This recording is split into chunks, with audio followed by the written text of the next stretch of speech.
आत्ताच राजस्थानमध्ये माझं आगमन झालं आणि विमानातनं उतरतानाच भ्रमणध्वनीवरनं निडर धडाडीचे महाराष्ट्राचे नेते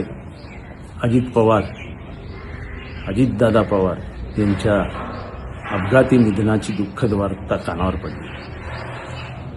एका शब्दात त्यांचं वर्णन करायचं असेल तर निडर। कुठलाही निर्णय मनाशी घेतल्यानंतर परिणामांची चिंता न करता त्याची अंमलबजावणी करणं ही त्यांची हतोटी होती। त्यांचं चालणं, त्यांचं वागणं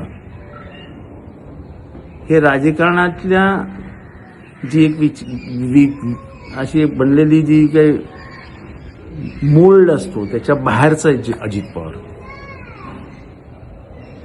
हे पारंपरिक पद्धतींवर फार विचार करत नसत।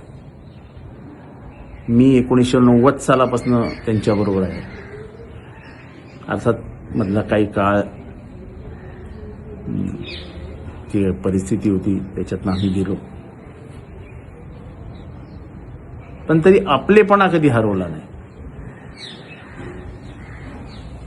मला वाटतं की आज महाराष्ट्राने एक चांगला नेता गमावलाय जी पोकळी भरून येणार नाही।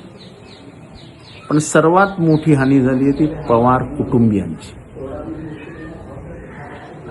पवार कुटुंबियांचा वारसा खऱ्या अर्थाने पुढे घेऊन जाण्याची ताकद असलेला माणूस अजित पवार, नेमके तेच केले।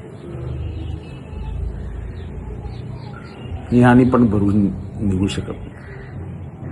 या दुःखद प्रसंगी पवार कुटुंबियांना हे दुःख सहन करण्याची ताकद मिळो याच्यापेक्षा आपण काय बोलू शकतो। पण महाराष्ट्राची झालेली हानी भरून निघू शकत नाही एवढं म्हणतो अत्यंत प्रामाणिक मनाने मी सांगतो।